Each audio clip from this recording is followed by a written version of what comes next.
Questi giorni a È Padova. partita l'iniziativa dei rustici industriali, capannoni che possano fare da condominio ad aziende cui bastino 250 o 500 o 1000 metri quadrati. Sorgeranno in via Austria con un investimento della ZIP di 5 miliardi e fra un anno e mezzo saranno pronti per essere affittati o venduti a chi non può, non vuole o non trova conveniente costruire in proprio. Il mercato è presto delineato.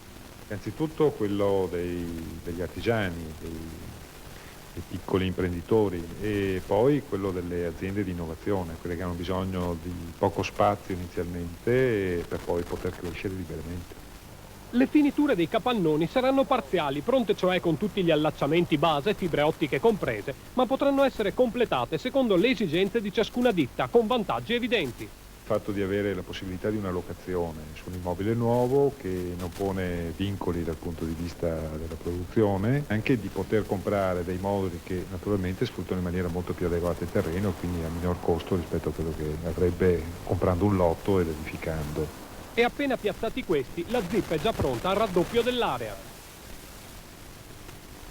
Un altro morto